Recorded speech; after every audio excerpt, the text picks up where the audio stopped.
Seguimos en Tiempo de Ley y estamos con Ana Grau, candidata a la alcaldía de Barcelona por Ciudadanos. Muy buenas tardes, Ana.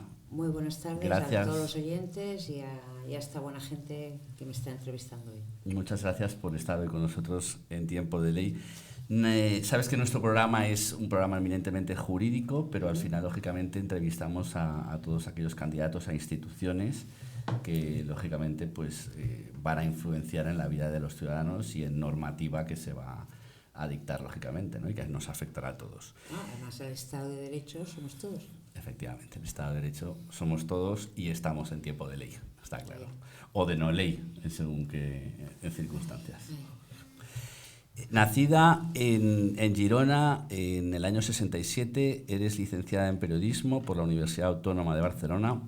Has trabajado en bastantes medios de comunicación a lo largo de tu carrera. Concretamente, has sido delegada del diario Avui en Madrid, único diario, como dices, en catalán durante mucho tiempo, y corresponsal de ABC en Nueva York, así como colaboradora de diferentes programas de Radio y Televisión Española, Telemadrid, La Sexta, Es Radio, Cadena Ser, Onda Cero y Onda Madrid.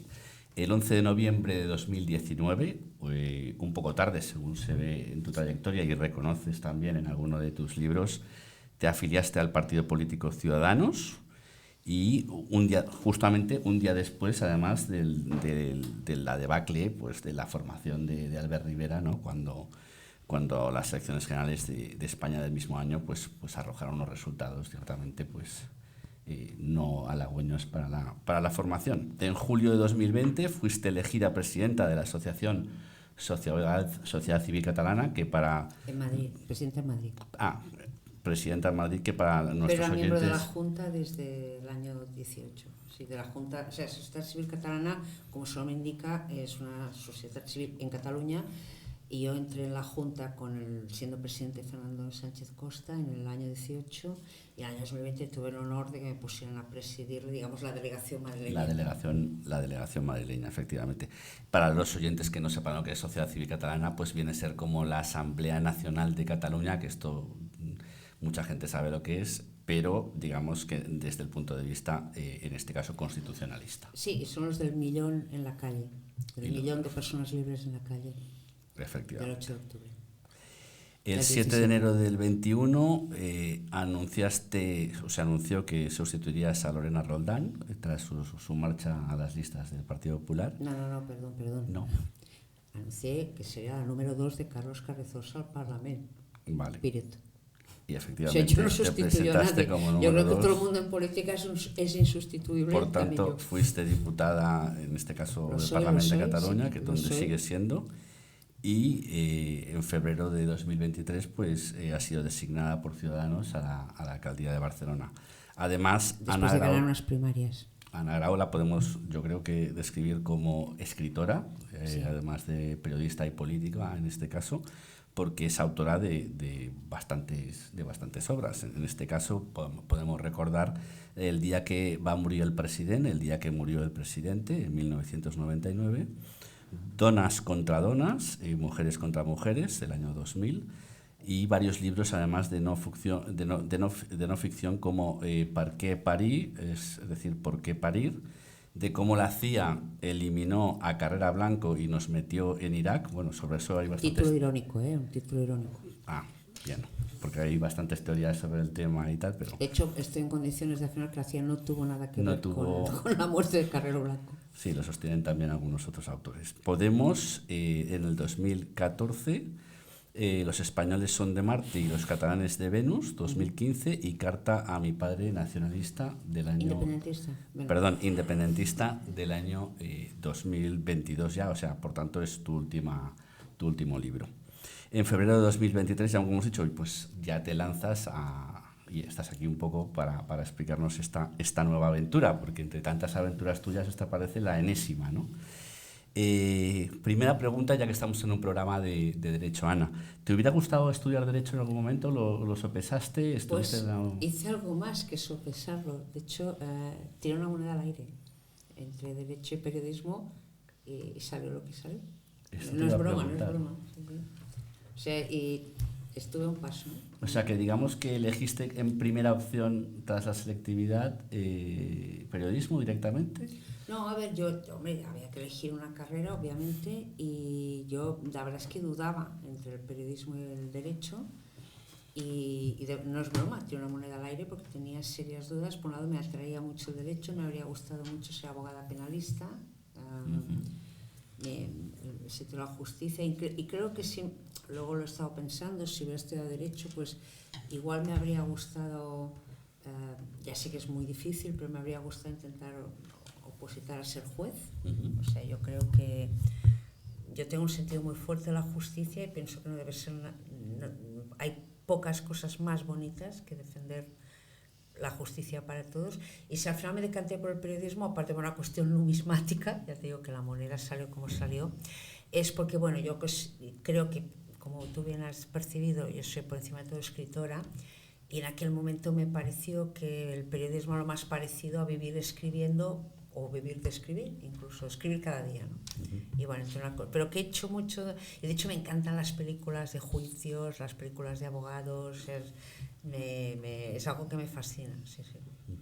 Y creo que por otra parte también hay muchos abogados que les fascina el mundo del periodismo, con lo cual yo creo que hay cierta... Sí, es que probablemente hay una conexión. De hecho, siempre tengo una visión muy justiciera del periodismo y ahora de la política. Yo siempre digo que para un periodista ser diputado es, por ejemplo, es fantástico, porque ahora tienes acceso a un tipo de información que como periodista te costaría mucho conseguir, y puedes soltar desde el atril verdades como puños que ningún periódico te publicaría, o se lo tendría que pensar dos veces, ¿no?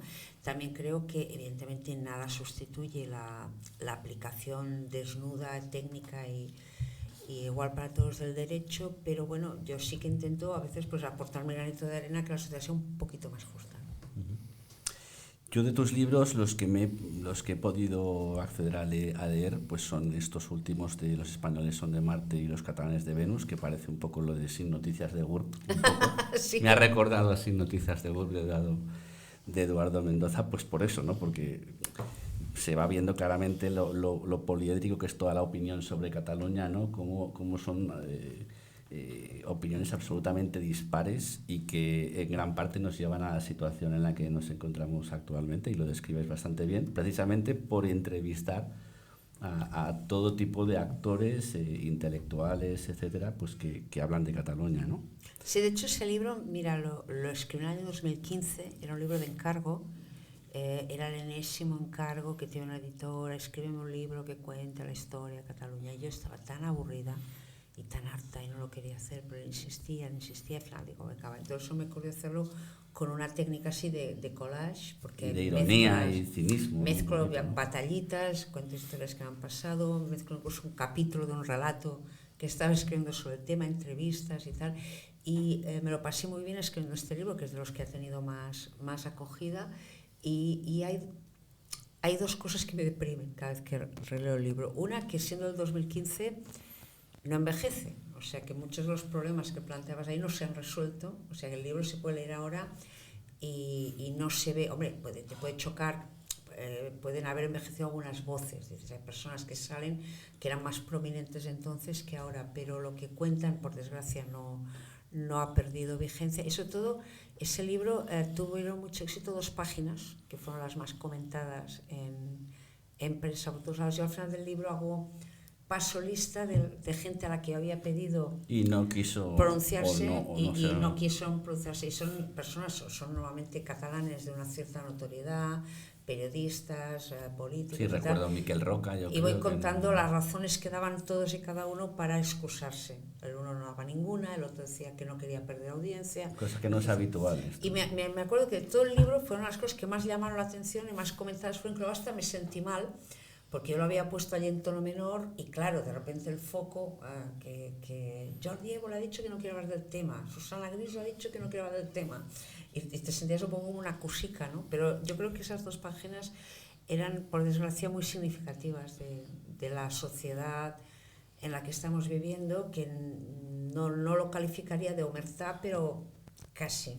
con linchamientos, con señalamientos, y que te lo tienes que pensar 2 veces antes de meterte en política. Yo creo que era acertado porque, como bien dice aquel, ¿no? Es decir, la sociedad no solo es la opinión, sino el silencio a veces, ¿no? de los ciudadanos. Sí. No, y es tremendo porque estas cosas no se les da la importancia de vida. Por ejemplo, yo no voy a mencionar nombres, pero tengo un amigo, o mejor creía tener un amigo que es escritor, un escritor de cierta notoriedad, que, bueno, que hace poco le mencioné en un programa de radio y tal. Entonces me equivoqué, dije que le conocía de una época, me confundí con otro amigo que tengo bueno, el caso es que casi que me vino a pedir cuentas de haberle mencionado, y yo le dije, no te preocupes, nunca volveré a decir que somos amigos en público.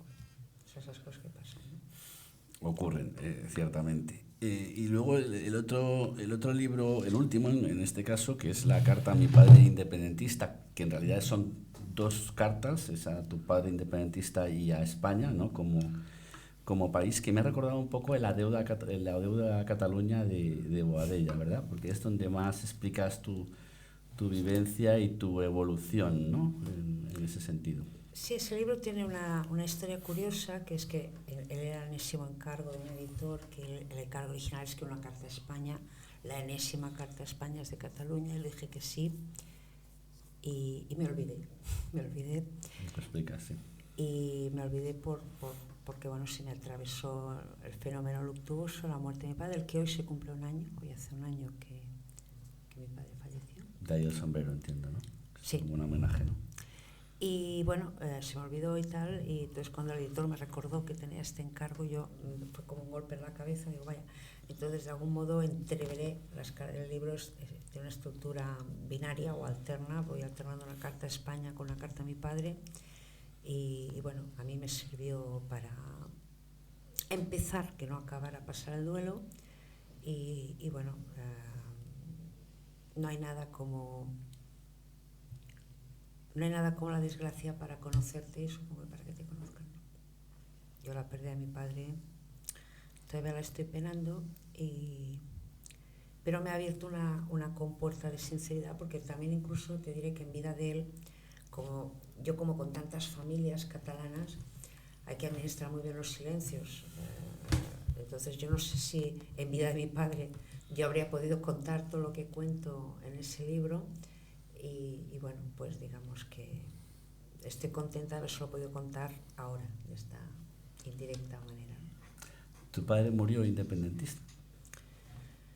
Mi padre murió muy despistado.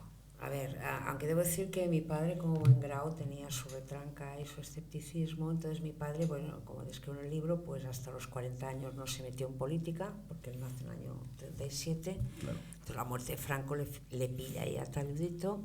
Entonces estuvo un ratito despistado, y siempre cuento que mi madre votó primero a Suárez, después a González por guapos, por buena presencia física. Mi padre amenazó con votar a Fraga, mi madre amenazó con mandarle a dormir al sofá. Ya no se habla nunca más de Alianza Popular ni del Partido Popular en mi casa. Y entonces aparece Pujol y de la mano les lleva a sus mundos de yupi, confortables y catalanes. Para ser catalán no había que estudiar ni que hacer méritos, digo yo.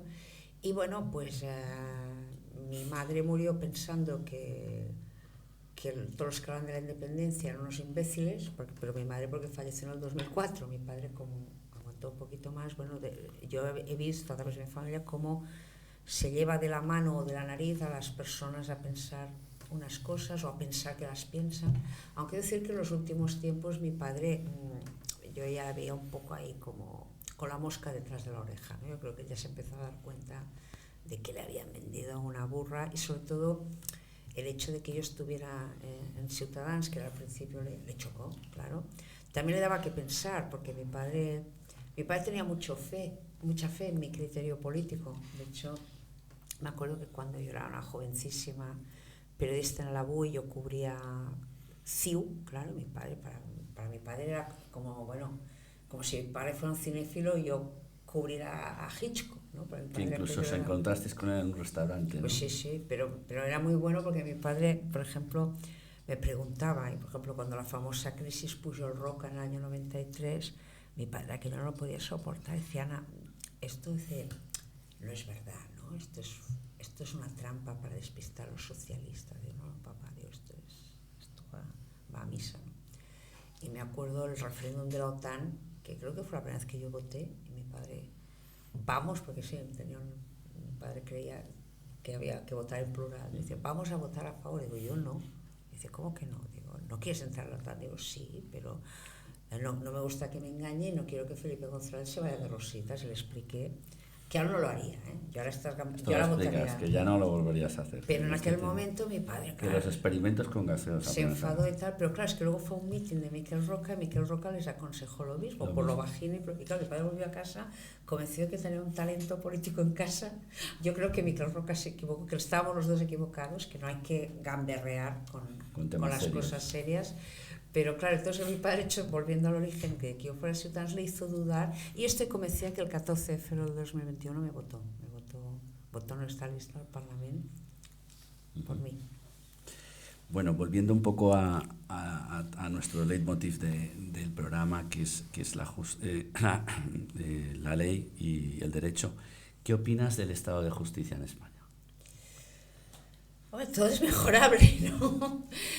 No, a ver, yo creo que en España tenemos un problema creciente de... Bueno, por ejemplo, para mí ha sido siempre muy chocante cuando me he visto inmersa en procesos judiciales. Uno tiende a creer que la justicia es... ¿Te has visto inmersa en...? Bueno, cosas pequeñas, pues un divorcio, por ejemplo, cosas así, que tú te crees que la verdad es una y prístina y va a resplandecer, y luego ves pues que la interpretación judicial de la verdad a veces es un poco más opinable, ¿no? Pero realmente creo que en este país nos hemos pasado de frenada, o sea, que la gente se cree que puede interpretar la legislación, el Estado de Derecho, y concretamente en Cataluña creo que está la zona cero de una visión muy corrosiva del Estado de Derecho, que si me gusta lo cumplo y si no me gusta, no. Eso me parece fatal, la velocidad a la que se ha normalizado. No sé, por ejemplo, yo represento un partido político que nos guste o no nos guste, acatamos las sentencias judiciales. Por poner un ejemplo reciente, pues hace poco tuvimos que aguantar una serie de tuits muy impertinentes porque la justicia decidió archivar las denuncias contra unos docentes de Sant Andreu de la Barca que habían humillado a hijos de guardias civiles y tal. Tú lees el título, pero archivado. Claro, luego leías en letra pequeña y decía archivado porque no se considera delito, pero sí se considera que no tenía ninguna justificación moral y profesional. Yo me acuerdo que digo, nosotros acatamos, pero hay cosas que no constituyen delito y ante eso nos callamos, pero hasta el que lo ha archivado ha dicho que tal, ¿no? Entonces a veces hay una falta de respeto a las decisiones judiciales y un intentar innovar,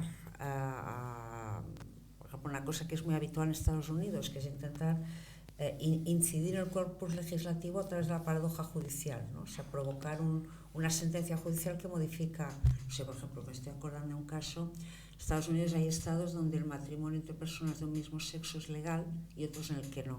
Entonces, hay un caso de una pareja de mujeres casadas. Hay algunos que incluso es ilegal ser homosexual. Sí, creo recordar que por lo menos en el estado de Ohio, en tiempos, la sodomía. La sodomía, ¿no? Como tal, sí, sí. Que además llamarlo sodomía ya te dejas cansado.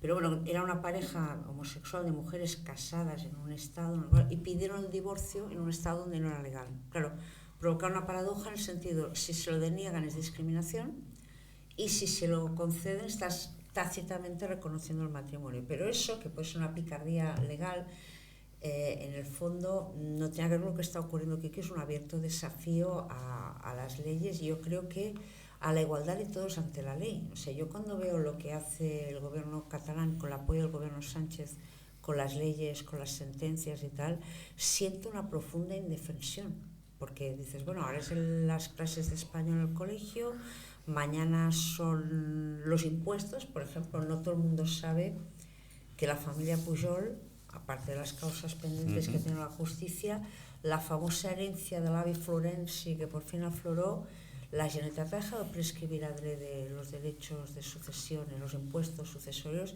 que a tocateja pagamos los demás catalanes. O sea, estos escándalos ocurren a la luz del día y se ve como normal, ¿no? Pues aprovechando que has opinado sobre algunas de estas actuaciones o algunas leyes o algunas interpretaciones de las leyes a conveniencia, Y a la carta, sí. ¿qué opinas de las siguientes leyes actuales? La famosa ley del solo sí es sí. Bueno, la ley del solo sí es sí obviamente ha sido un horror, una chapuza garrafal.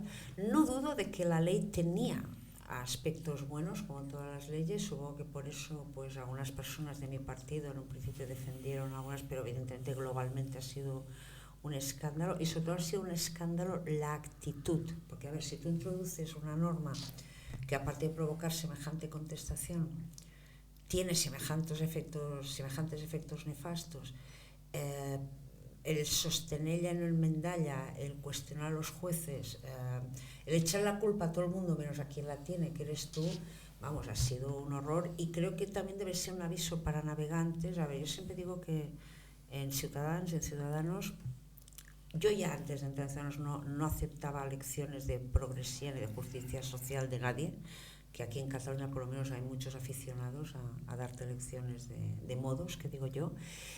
A veces estas leyes salen adelante por un acomplejamiento. O sea, las personas sensatas tienen miedo que las llamen fachas, tienen miedo que las llamen carcas, tienen miedo que las llamen machistas, y entonces, aunque sea tapándote la nariz y las orejas y otros agujeros, pues vas y votas cosas que son un desastre, y con una expresión muy catalana que me gusta mucho, es el contracor. Votar contracor, que es votar contra tu corazón. Yo creo que nunca hay que ir contra tus valores, contra tu instinto, y bueno, me alegro mucho de que esta ley por fin se haya retrocedido. ¿Qué ha provocado la contestación que ha provocado? Porque decir que por primera vez alguien se atreve a decir que Irene Montero es una pésima ministra de Igualdad, es una pésima noticia para las mujeres, y no paso de ahí por no incurrir o sea, por no denigrarme yo misma. No sigo. Entonces, bueno, yo por ejemplo hace un par de años esto era blasfemia, esto era una herejía. Dices, bueno, poco a poco nos vamos acercando a llamar a las cosas, a las leyes y a sus autores y autoris por su nombre. La famosa ley trans. Eso es un tema más delicado, que además debo decir que conozco muy de primera mano, no tanto la ley como la situación, porque yo soy madre tengo una hija que ahora mismo no le gustaría oír que la califico de hija, porque ya se ha cambiado el nombre en el registro civil y se considera a medio camino. O sea, yo debería decir que soy madre de una persona, no sé cómo calificarlo. Lo que pasa es que, claro, como decía un artículo de Sabater, que me hizo mucha gracia, usted dice que si usted dice que se siente Napoleón, yo le puedo dar la razón para no discutir, pero de eso a enterrarle las tullerías va un trecho, ¿no? Entonces yo creo que esta ley intenta subjetivizar mucho cosas que deberían tener una mínima base objetivable. Debo decir que la ley tiene una cosa, no sé si buena, pero una cosa práctica, sobre todo para muchas personas como yo, que somos padres de adolescentes que de repente encaran un tránsito de estas características, y que tienes la tenaz, o sea, por un lado te debates, o sea, usted póngase en mi pellejo. Yo soy madre, soy liberal, soy una persona de ideas, creo yo, sociales avanzadas. Si yo, pues tener un hijo o hija trans, para mí no supondría ningún reto ideológico, como no supondría, si realmente mi hija es trans, pues bienvenida sea. Para mí es como si es pelirroja o sagitario. La única duda que tengo es de que realmente no lo sea, y lo que sea es que víctima de una especie de fashion victim, de que ahora toca ser trans. Y claro, no es lo mismo que ahora toque ser trans que ahora toque, pues yo no nací rubia platino como soy ahora, pero tiene mayores consecuencias. O sea, no me he cortado la cabeza, solo me he teñido el pelo, ¿no? Entonces, una ventaja que le veo a esta ley es que en su frivolidad, bueno, pues esto de que permita cambiar el nombre y ya está. Tiene una parte muy frívola, tiene una parte muy, bueno, pues muy chapucera, pero por otro lado puede permitir que no vayamos a males mayores. Yo creo que esta ley la acabaremos teniendo que evaluar y siendo tan críticos con ella como con como la ley del solo sí es sí, y solo me gustaría llamar la atención que es un tema muy complicado y donde la ideología, no digamos la ideología ultra, debería ceder ante la realidad humana y familiar y dramática de muchas personas. Claro, lo que pasa es que a veces detrás de esta ley, con independencia de ese sentido liberal, está que a veces hay unas consecuencias irreversibles, ¿no? Por ejemplo, el tratamiento que se puede producir a una mujer pues para convertirse en hombre o viceversa, ¿no? Y esa irreversibilidad es lo que a veces da miedo, no tanto en una persona mayor de edad, sino que a veces pues personas de 14 años, incluso de 12 años, ¿no? Sí, yo creo que las leyes tienen que estar para garantizar derechos y para proteger bienes jurídicos, pero no para liderar tribus urbanas, no para llevar a la gente del camino de determinadas sectarizaciones. O sea, cuando una ley, digamos, por ejemplo, yo desconfío mucho, no sé, por ejemplo, se intenta comparar el tema con la homosexualidad. Pues claro, aquí hemos pasado en este país a que muchas personas no se atreven a manifestar públicamente su homosexualidad, lo que llamamos salir del armario, a estar todo el día pegando voces en la puerta del armario. O sea, digamos que parece que seas homosexual a tiempo completo, que no tengas tiempo sí. para ejercer de nada más, ¿no? Entonces yo desconfío de que procesos que deberían ser, en mi opinión, intuitivamente muy íntimos, muy personales, que a lo mejor no debería haber dos casos iguales, se intenten como estabular, sectarizar y militarizar. Porque a veces yo veo, por ejemplo, el lenguaje que utiliza mi hija. Y claro, cuando tu hija te acusa de hacerle dead naming y misgendering y tal y cual, dices, uy, qué raro suena eso, ¿no? Qué raro suena. O sea, es que parece que estés viendo una película de robots, ¿no? O sea, parece que estés en el muro de Pink Floyd. También debo decir que, bueno, es hija mía, yo también hice mis cosas en mi juventud. Yo creo que todas las generaciones tienen una obsesión, ha habido generaciones obsesionadas con la política, generaciones obsesionadas con las drogas, que también han hecho mucho daño, a veces irreversible, porque, a ver, yo creo que hoy en día una persona que se enfrenta a una sustancia, más o menos quiero suponer que sabe dónde se mete, pero aquí ha habido la generación del probarlo todo y muchos se han quedado en el camino. La generación del sexo sin precauciones, que eso también tuvo gravísimas consecuencias, y ahora, bueno, sí, yo doy por hecho que va a haber un componente de jóvenes adolescentes que, bueno, que van a iniciar este camino empujadas, y digo empujadas porque normalmente son chicas, la mayoría, no necesariamente, empujadas por una moda, por una tensión. Entonces a lo mejor haces algo irreversible. Ahí creo que los parece padres... ser que se ha incrementado un 1000% estos casos de disforia, ¿no? Sí, a ver, la disforia de género existe, la transexualidad existe, y yo creo que un padre, una madre tiene que estar ahí para apoyar a su hijo o hija en cualquier caso. Pero insisto, yo en este caso tengo la sensación de que lo privado, o sea, a ver, yo creo que de algún modo la extrema izquierda, dado su fracaso para garantizar justicia social para nadie, o sea, su fracaso para evitar las desigualdades económicas, es más, yo creía que las políticas cuanto más de extrema izquierda son, más agrandan las desigualdades económicas, porque casi diría se alimentan de los pobres. O sea, cuantas más personas en mala situación hay, mejor les va algunas opciones políticas. Ante eso se han pasado la bioideología, que digo, que es reglar la esfera privada, y la arreglan con una ferocidad que la extrema derecha no se atrevería.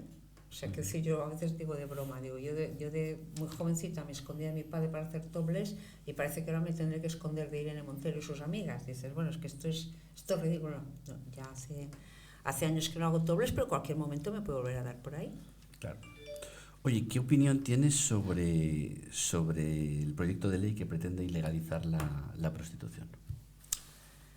Pues estoy en contra, pues porque me parece de una gran hipocresía, y aquí vemos la moralina por el otro lado, bueno, moralina e hipocresía, porque bueno, que partidos que digamos, y perdón si ofendo a la audiencia, pero me gustaría ser muy claro, que partidos llenos de puteros pretendan abolir la prostitución, ya te vale. Yo considero que evidentemente hay que combatir la trata, hay que combatir la esclavitud, no solo sexual, también de otro tipo. Yo creo que el tráfico de personas es una de las lacras de nuestra sociedad y de nuestro tiempo, pero la manera más sensata, inteligente de combatir eso es regulando el trabajo sexual voluntario, que lo hay, nos guste o no lo guste, lo hay. Y como dije en el Parlamento, a mí no me corresponde enjuiciar a una persona que le realiza trabajo sexual voluntario. Dije textualmente que ni putas, ni chaperos, ni actores porno eran más ni menos que nosotros, diputados del Parlamento. Digo, y aunque no esté demostrado que ninguno de ellos trabaje para nosotros, afirmación por desgracia superada por algunos acontecimientos recientes, o sea, para algún representante público sí trabajaban, dijo, pero nosotros sí trabajamos para ellos. Yo defiendo los derechos sexuales, los derechos laborales de las trabajadoras sexuales, como defiendo los de las Fuerzas Armadas, como defiendo los de las empleadas del hogar, como defiendo las de los toreros. O sea, a mí no me corresponde. El trabajo sexual voluntario existe y hay que regularlo precisamente para proteger a las personas de abusos en una actividad que, si no la regulas, puede ser potencialmente muy peligrosa para quien la practica. O sea, todo el mundo entiende probablemente que un bombero necesita especial protección, o un policía o un militar, pues porque expone su cuerpo. Pues la trabajadora o el trabajador sexual también necesita especial protección, precisamente porque trabaja con su cuerpo y con material muy sensible. Y por ejemplo, aquí en Barcelona yo me he comprometido a derogar una ordenanza rancia y muy carca de la época del alcalde Trias,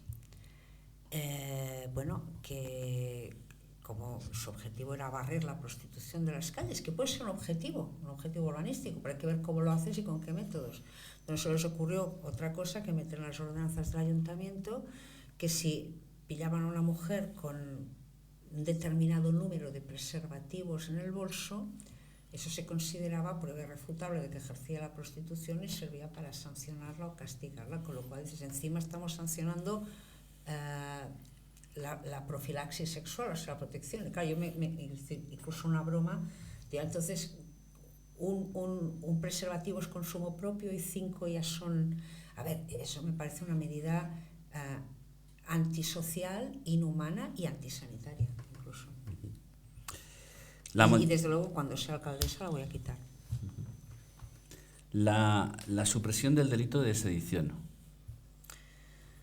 Bueno, una chapuza como cualquier otra, sobre todo cuando se hace ad hoc y a petición de tus socios de gobierno. A ver, yo no soy jurista, a diferencia de ustedes, yo no sé si el delito de sedición es la figura más adecuada, pero desde luego sé que no hay que debilitar y desarmar el Estado de Derecho frente a la gente que se lo quiere cargar, porque aquí parece que los independentistas tengan una guerra con Madrid, o una guerra con la Constitución, o una guerra... No, la tienen conmigo, con los vecinos que queremos vivir en paz, que pagamos nuestros impuestos, que vivimos en armonía, que respetamos las 2 lenguas oficiales de Cataluña, que amamos la convivencia, y somos nosotros las víctimas de este desarme unilateral del Estado de Derecho, porque, como decíamos al principio, todo lo que se interpone entre la barbarie y yo es la ley y el orden, y hacerla cumplir.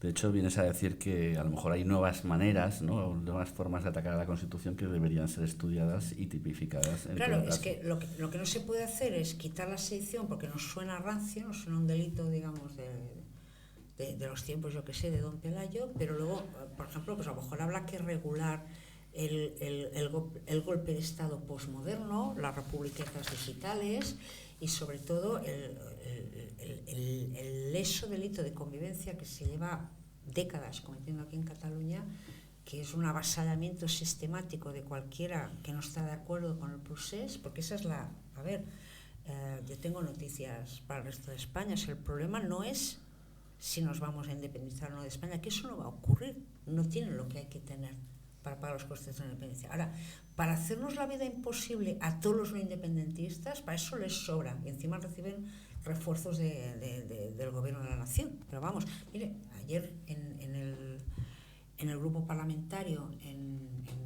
nuestras instalaciones, en el Parlamento, nos robaron la bandera de España, con un par, como tenemos al lado a los señores de la COP, que los tienen ahí pósters del Che Guevara, dels presos políticos, lazos amarillos, una cosa, un despelote. Nunca nos hemos metido en la, digamos, decoración que entonces ellos van y nos quitan la bandera española, que no quiero ni pensar lo que habrán hecho con ella. No quiero ni pensar lo que habrán hecho con ella.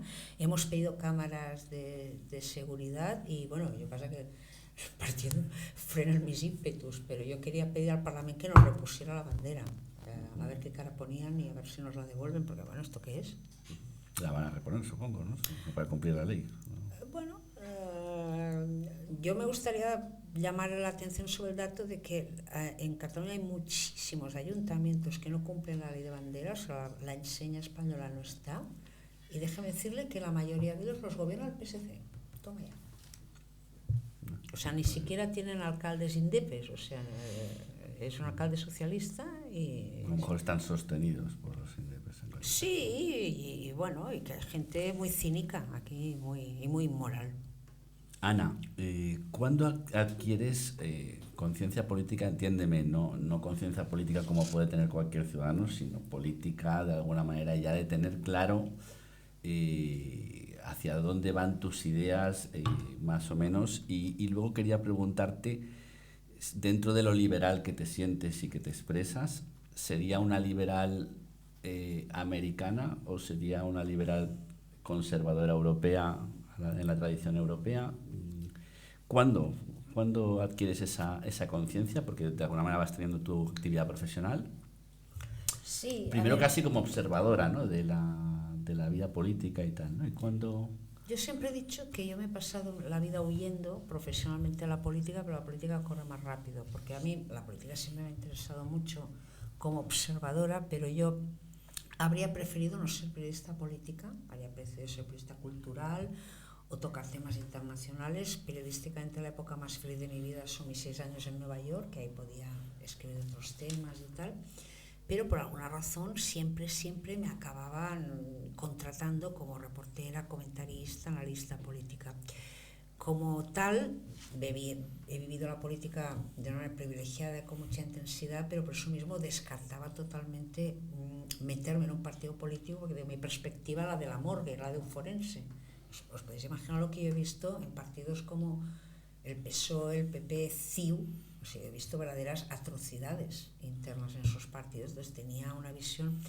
De hecho, es cuando sale Ciudadanos, que es un partido distinto, un partido atípico, un partido como yo, que me empiezo a simpatizar, me empiezo a acercar, y aún así con mucho recelo. O sea, mi aproximación a Ciudadanos empieza en el año 2013 hasta el año 2019. Pero tú ya de antes conocías a los fundadores de Ciudadanos individualmente. Ya, pero yo no me veía ahí, o sea, les conocía porque estaban en el ecosistema y por ejemplo, cuando Ciudadanos se funda en el año 2006, yo estoy en Nueva York dando a luz a mi hija. Bueno, la doy a luz en Madrid, pero coyunturalmente me vuelvo. Entonces yo regresé a Nueva York en el año 2011, en el año 2012 me empiezo a fijar en serio, en el año 2013 me empiezo a vincular, incluso tomo la palabra en actos ciudadanos, en el año 2014 recibo la primera oferta de enlistas que rechazo, en 2015 la segunda oferta de enlistas que rechazo también, colaboro de una manera más o menos puntual, no me planteo para nada formalizar una dedicación política, porque en tanto que periodista se me hace muy cuesta arriba, porque también ya empiezas a ver las dificultades, o sea, empiezas a ver la polarización política. De hecho, a mí mis simpatías por Ciudadanos me costaron colaboraciones periodísticas, o sea, te echan por decir lo que piensas. Y bueno, de algún modo los hechos se pusieron en fila, sentí la llamada, eso, al día siguiente de un resultado singularmente adverso para Ciudadanos. De algún modo sentí, ¿sabes? Como cuando la familia te necesita, o como cuando oyes llorar a tu hijo en el cuarto, de repente una fibra se quiebra, vas para allá.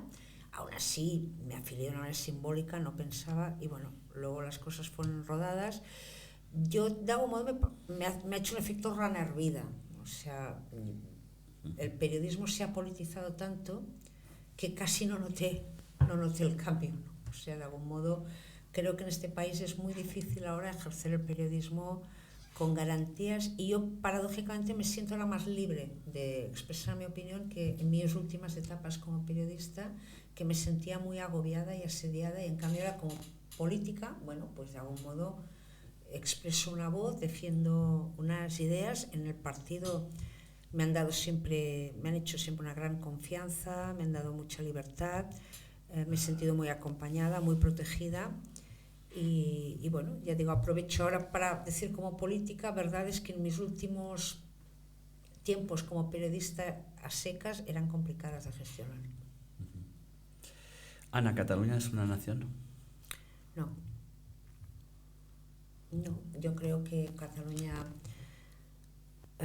pudo haber sido a lo mejor una nación, porque es verdad que la nación española se conforma como un aluvión de comunidades, pero creo que Cataluña no ha llegado a constituir nunca el músculo de una nación, y creo además que es una formidable pérdida de tiempo y de energía dolerse de intentar ser lo que no eres y en cambio no aprovechar lo que eres. Cataluña forma parte de una nación desordenada y un tanto caótica pero maravillosa, que es la nación española. ¿Eres orteguiana en ese sentido? Yo creo que Ortega está un poco... Muy pesimista, quizás. Demasiado invertebrado, diría yo. No, demasiado pesimista, sí.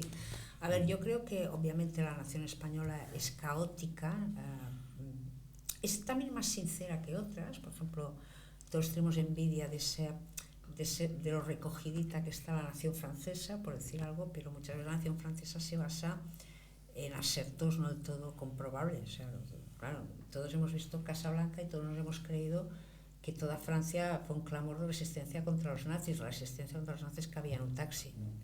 Entonces, bueno, a veces los relatos nacionales se reconstruyen. Pasa que en Francia hay una unanimidad para decir que son estupendos, para ocultar que en París llueve y hace frío la mayor parte del año, para poner en valor lo de bueno de su relato nacional, y tiene incluso una gran capacidad que yo envidio para fagocitar.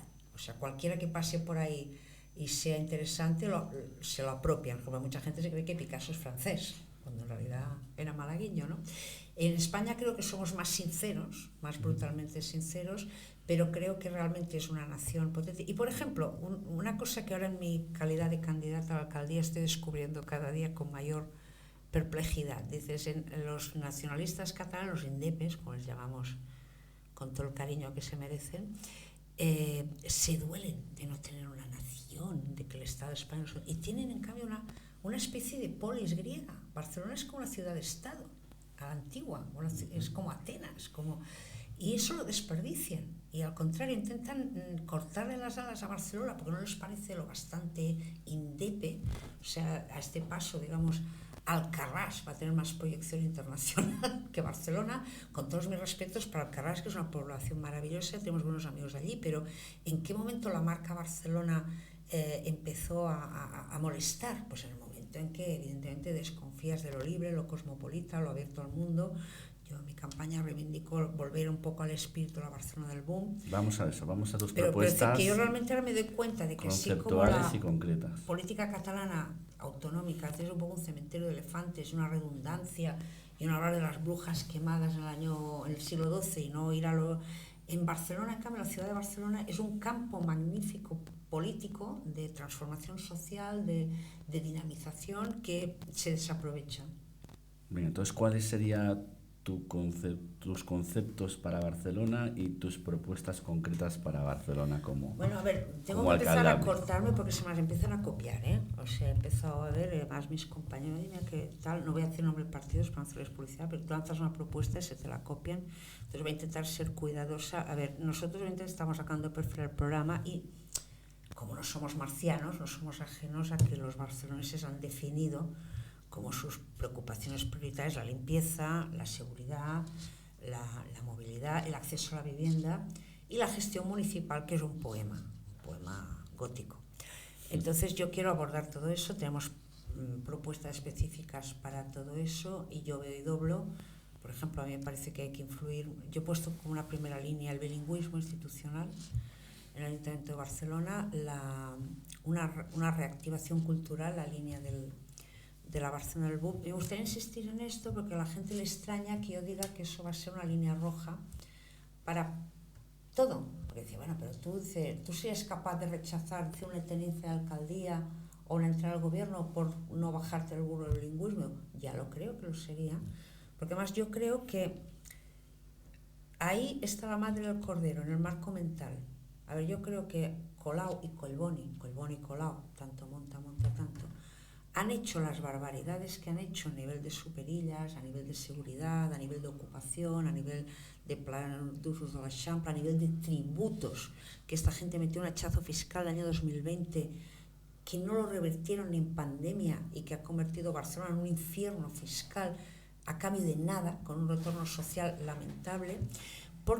Y se puede hacer todo eso sin que la gente rechiste o no empezara a rechistar masivamente hasta hace muy poco, amparándose en una pretendida superioridad moral que se obtiene porque ganas una batalla cultural por incomparecencia al contrario.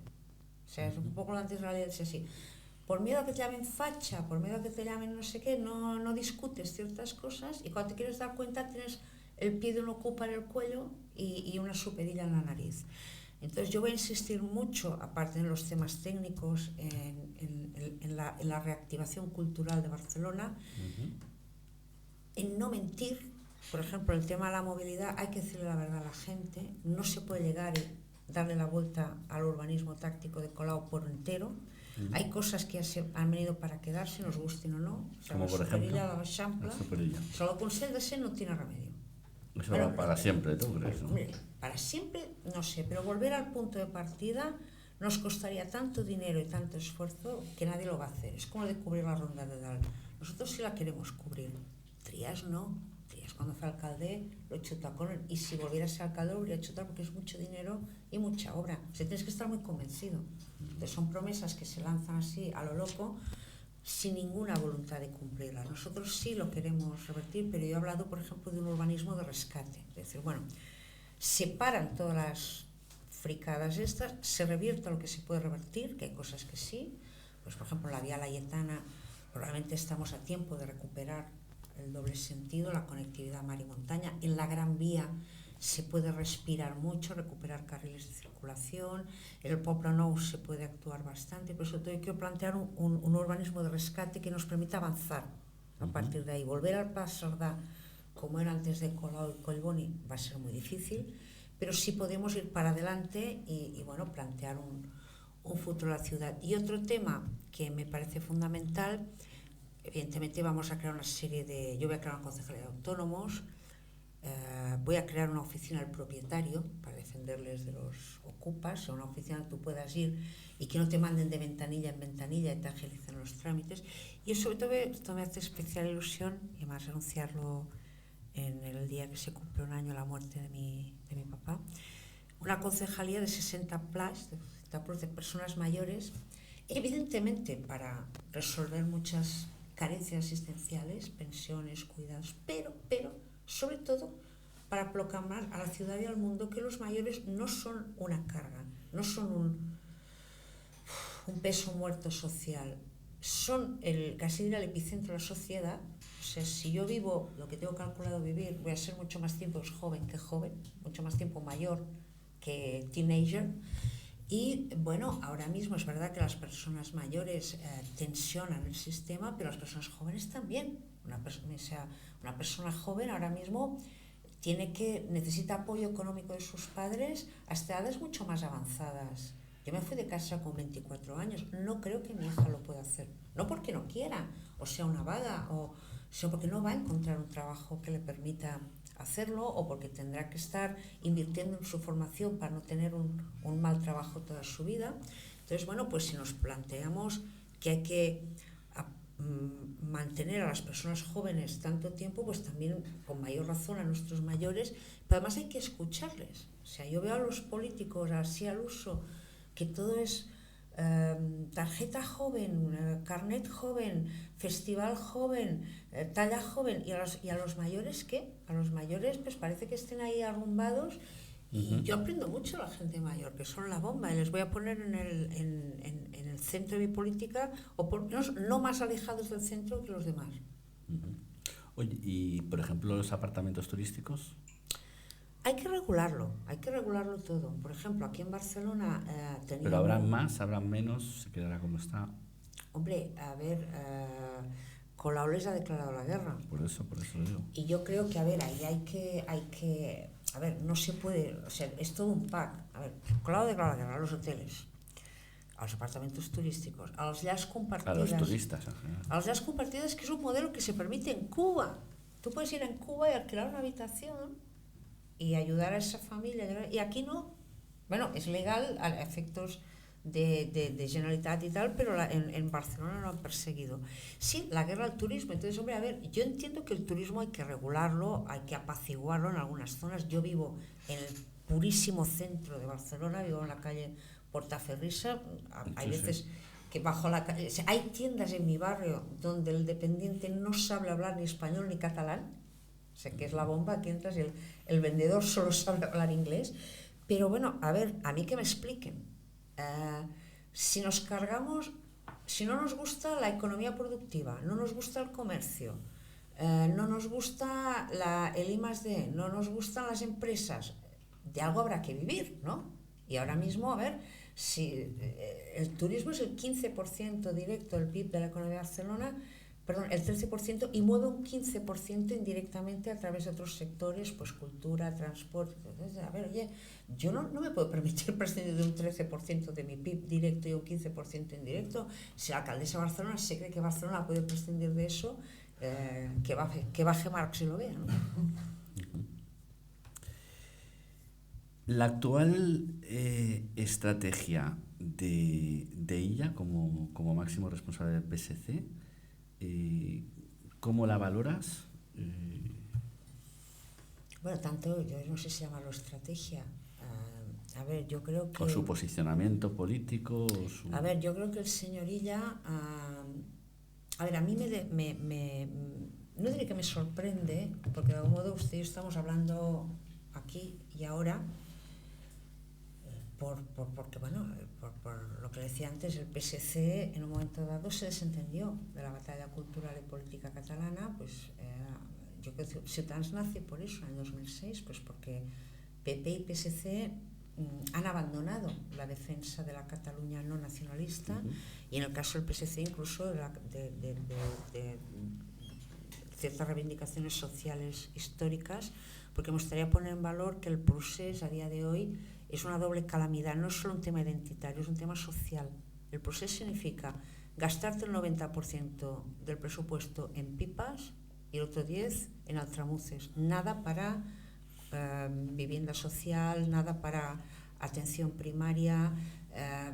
A mí me llegan constantemente quejas atroces de gente. O sea, hay un caso reciente de un deceso de una persona muerta por no recibir una atención primaria a tiempo muy básica. O sea, una persona que tenía un problema odontológico, y por no tener tiempo de mirar el informe y ver que una persona con problemas cardiovasculares, le dieron una medicación equivocada que le ha llevado a la tumba. Esto es porque la atención primaria está tan infradotada que los profesionales trabajan al límite, sin recursos, sin tiempo, y pasan estas cosas que no es culpa de los profesionales, es culpa del sistema. Entonces, claro, yo creo que el PSC ha sido una decepción siempre que tiene una oportunidad de transformar las cosas, prefiere hacer otra cosa. Un tripartito, un indulto, una bajada de pantalones. Entonces, bueno, yo creo que la estrategia del señor Illa es hacer como que, porque para él, más que desactivar el proceso, le interesa acoplarse, empotrarse, o sea, participar, formar parte de ese pastel. Creo que eso ha sido una gran decepción para muchos catalanes que en su momento dado confiaron en Ciutadans, que luego, por esas cosas de la vida, en algún caso se dan abstención, y espero que vuelvan a casa porque no tienen otra, vamos, porque nadie más les va a sacar de ahí. Hablando de personajes del municipalismo de barcelonés y en concreto de Valls, que fue en su día el número 1 de Ciudadanos en las anteriores elecciones. Él tenía su propia opción, Barcelona por Canvi, en coalición, y sí, coalición. Pues encabezó la candidatura, pero digamos de una manera un tanto morganática, un poco como los reyes católicos. Es pertinente la matización, pero la pregunta que te hago es, habiendo estado en la misma disyuntiva tú, al frente de ese grupo municipal, ¿hubieras igualmente apoyado a Colau o te hubieras decantado en este caso por otra opción? Yo me habría presentado a la investidura y no habría hecho alcaldesa Colau, Ahora, desde luego, con lo que sabemos ahora de Colau, de ninguna manera. En aquel momento, concediéndole a Manuel Valls el beneficio de la duda, que es mucho conceder, yo creo que tú no puedes investir a nadie, sin mirar. O sea, le tenía que haber puesto una serie de condiciones y que se cumplían o no se cumplían. Ese va a ser mi plan. O sea, yo me presentaré a la investidura. Si por lo que sea no consigo los apoyos y hay que plantearse otra cosa, pues ya veré qué hago. Pero yo, desde luego, mi prioridad no es regalarle los votos a nadie para que haga lo que le dé la gana con ellos. Programa. Yo estoy definiendo unas líneas rojas, habrá que ver cuáles son las líneas rojas de los demás, pero yo creo que aquí la gente te intenta atrapar en falsas disyuntivas. Yo creo que Valls no tenía que haber votado a Colau diciendo que era para no votar a otra. Se tenía que haber presentado él a la alcaldía y defender los principios de Ciudadanos, que era para lo que le votaron. Porque eso fue un incumplimiento de contrato con una casa, fue un fraude de confianza electoral con una casa, fue una traición. ¿Alguna cosa buena de Colau, por ejemplo, salvarías? Bueno, tenemos dos cosas en común que yo creo que no son malas. Una, que las dos nos vestimos como nos da la gana y nos da igual si nos critican por ello. Y la segunda, que las dos somos bastante claras. Yo creo que Colau es bastante... No engaña a nadie, ¿no? No engaña a nadie, por eso creo que nadie puede alegar a día de hoy desconocimiento. O sea, cuando el señor Collboni decía, ¡ay, la que ha liado! La que ha liado después de gobernar 8 años contigo. O sea, no te vas a hacer ahora de nuevas de las superillas. Te vas a hacer ahora de nuevas del hachazo fiscal del año 2020, que se aumentó en 100% el impuesto de morirse, el impuesto de cementerios, y no se revirtió en pandemia, que hay que ser cruel para hacer una cosa así en esos momentos. El IBI subiendo a razón de 5% por año. La tasa de residuos, que hemos pedido eliminarla para los particulares y, digamos, en el tema de los negocios, pues ajustarla a derecho, que ahora mismo no está, es una animalada. Entonces dices, yo creo que Colau es tan franca y tan sincera. Dicho sea de paso, la sinceridad es una cualidad auxiliar, no mejora la calidad de la verdad. Porque es una barbaridad, sigue siendo una barbaridad, aunque sí, la claro. Cantes de plano, ¿no?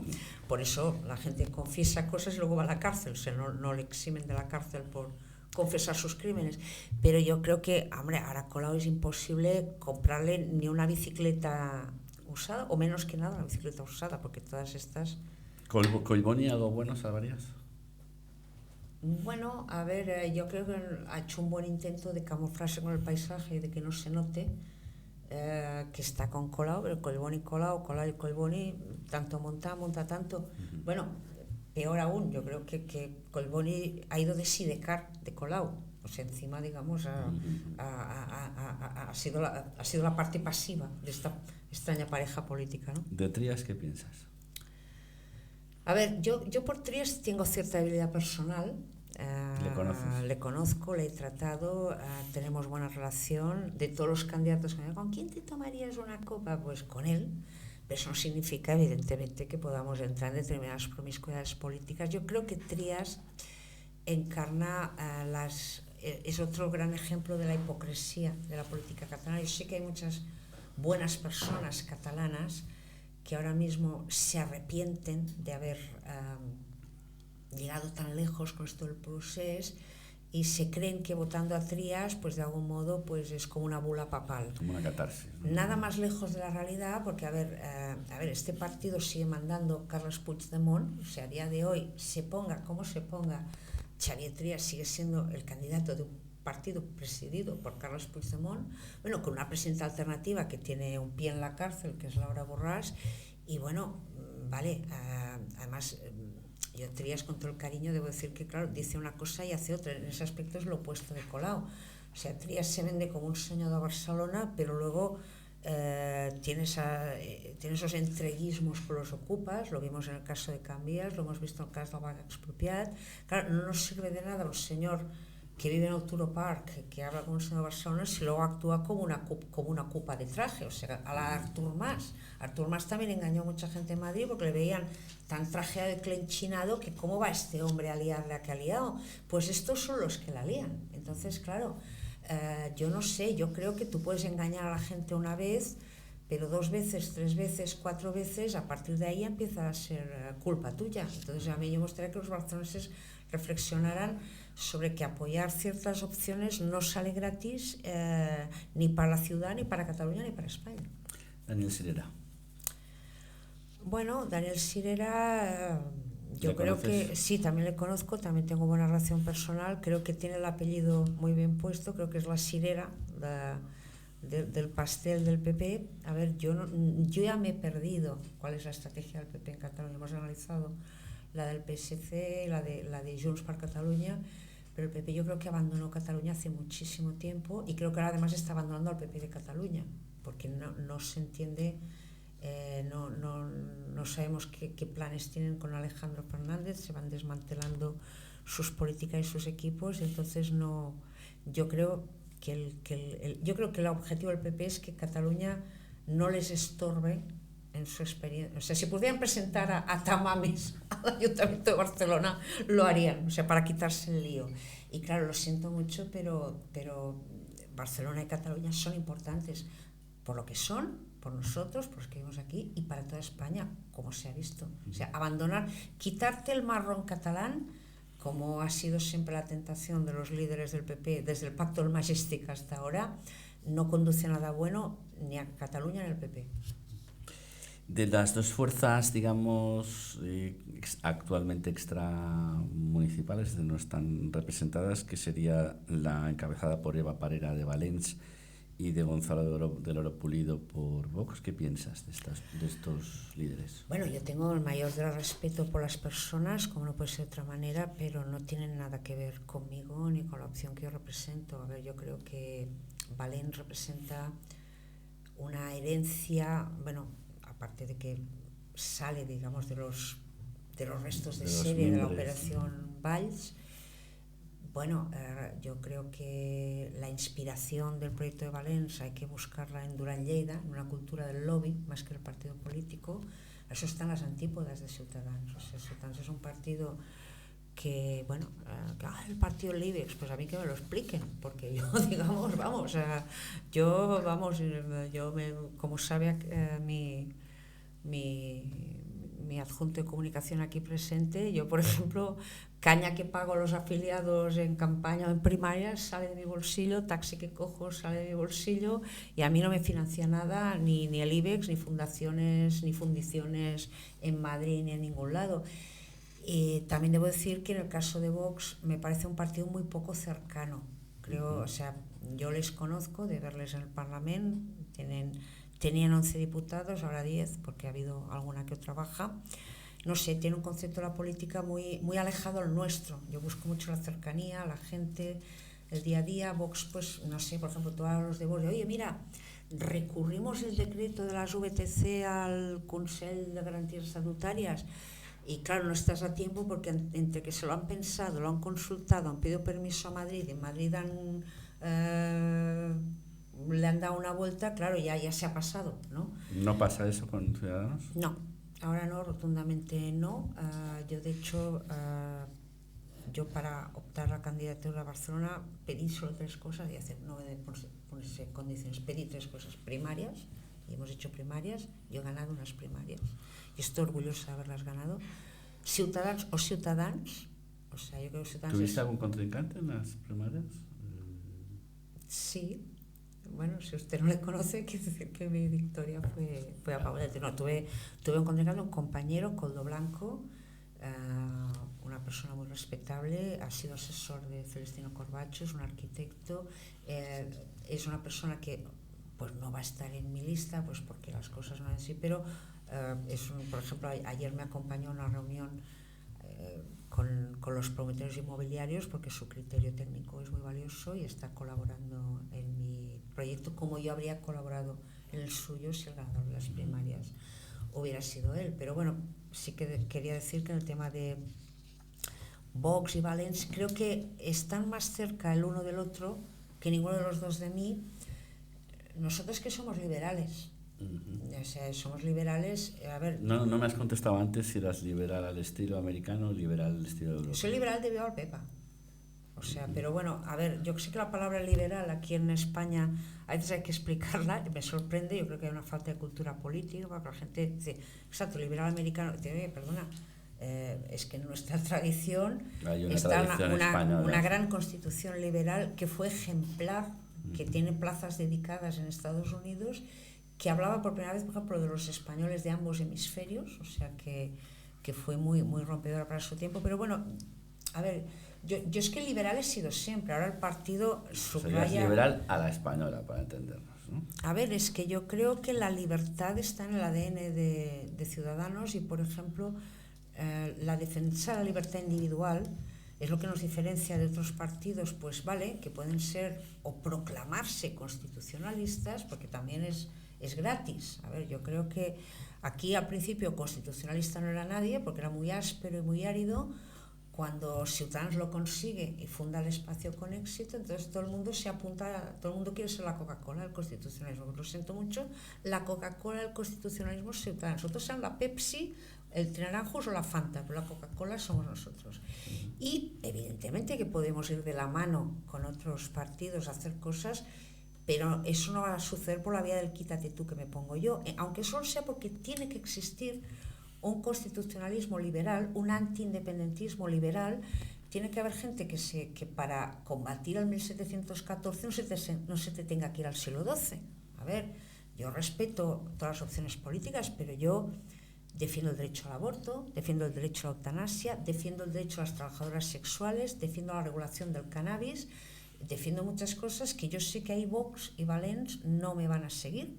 Entonces, que me sigan en lo que puedan y en lo demás que no molesten, que cada palo aguante su vela, pero es que aquí el procés es también, por ejemplo, una gran lucha social, como destacaba antes. Ahora mismo habría que empezar otro procés. Todo lo que ha hecho Ciudadanos desde el año 2006 habría que volver a empezar desde el principio, solo para salvar a Cataluña de la emergencia social y de la decadencia económica en que se encuentra. Tenemos un récord ahora mismo hay 1.000 personas, más de 1.000 personas durmiendo en la calle en Barcelona. Pero los sin techo reales, que incluyen a las personas, pues por ejemplo, que en realidad no tienen una casa, que malviven en albergues y tal, son muchísimas más. Y las políticas que se hacen desde el Ayuntamiento, desde la Generalitat, ensanchan las brechas, las desigualdades sociales en lugar de remediarlas. Somos la mica de la ocupación mafiosa y delincuencial para ocultar que el ayuntamiento tiene una infame política de vivienda y que es incapaz de atender a una sola familia en emergencia social. Y así suma y sigue. Entonces yo creo que Ciudadanos está en vanguardia de la defensa de las libertades, en primer lugar, de unos derechos sociales acuciantes, que no hay que esconder las necesidades sociales, hay que solventarlas y hay que, por ejemplo, cobrarle a la gente menos impuestos y dejarla respirar, y si se pretende cobrar la burrada que se les está cobrando, tienes que explicarles en qué te los gastas, porque te los gastas en pipas, en chiringuitos de colao, en subvenciones a los manteros y en ponerles un piso a los ocupas. Eso es intolerable y no tiene perdón de Dios. Y todo eso es lo que vamos a acabar nosotros, y si no lo acabamos nosotros, no lo va a acabar nadie, porque esa es nuestra experiencia aquí. Aprovechando que, Ana, que eres periodista, a ver si en 3 frases me puedes resumir la historia de Ciudadanos, y si quieres te dejo un último punto de prospectivo de lo que será próximamente, ¿vale? ¿Qué ha pasado con Ciudadanos y dónde lo ves de aquí 3 años? Bueno,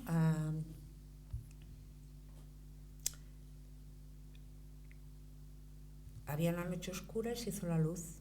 Yo de verdad lo digo, o sea, yo como periodista política era muy pesimista, de repente vi un proyecto distinto. Yo no podría estar en un partido distinto a Ciudadanos por lo que defiende Ciudadanos y por cómo lo defiende Ciudadanos. Entonces Ciudadanos yo diría que ha sido un partido ilusionante, novato, ingenuo, pero ya ha superado la edad del pavo. De hecho yo creo que en la última Asamblea General hemos rebasado la edad de la adolescencia. Ha sido duro llegar hasta aquí. Yo creo que ahora entramos en una madurez. Yo me acuerdo que le comentaba a no sé quién que incluso el rebranding que hemos hecho, el ajustar las siglas, que al principio en Cataluña éramos muy, muy temerosos de eso, porque desconfiábamos, a ver si alguno va a querer que no nos llamemos ciudadanos, nos llamemos marcianos, nos llamemos yo qué sé.